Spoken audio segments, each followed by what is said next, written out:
a different kind of holiday.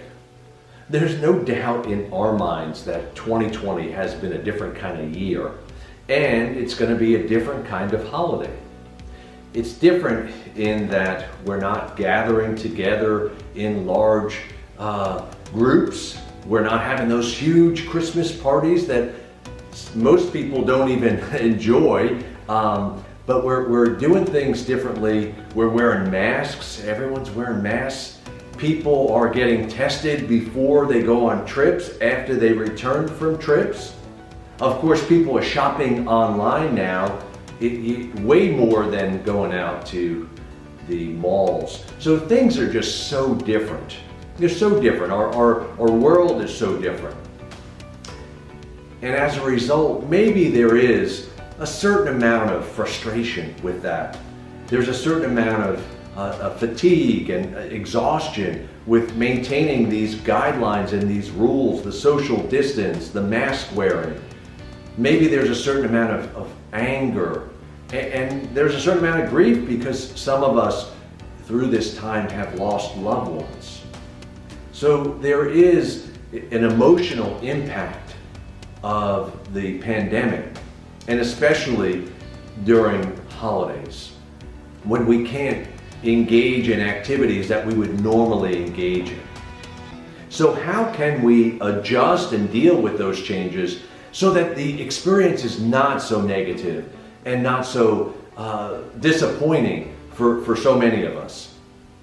Well, the first thing I would encourage you to do is to modify your expectations.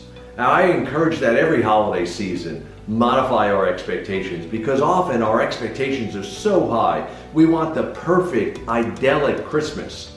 But especially at these kind of times, we want to just not have really high expectations and lower our expectations when it comes to maybe gift giving or the perfect meal that we're going to have with our family.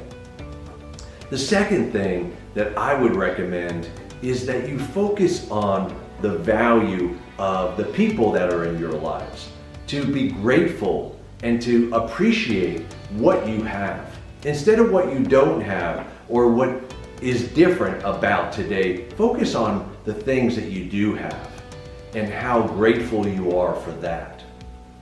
The third thing is to focus on the process rather than the outcome.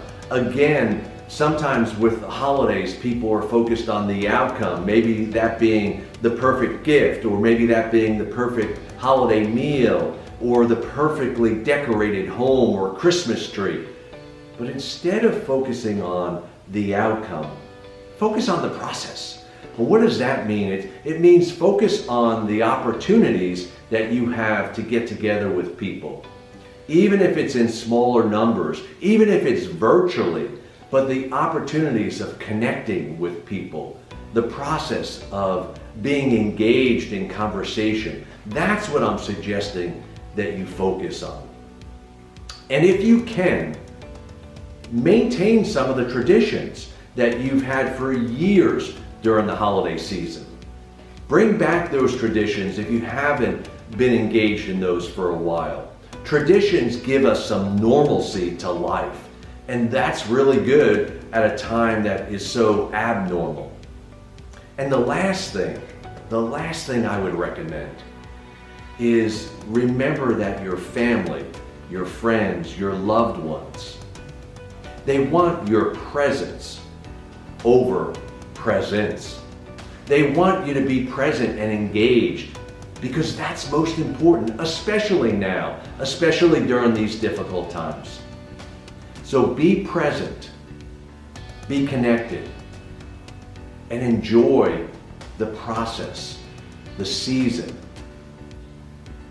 and the things that you love and the people that you love. Sharing it with them. Until next time, Dr. Tony signing out.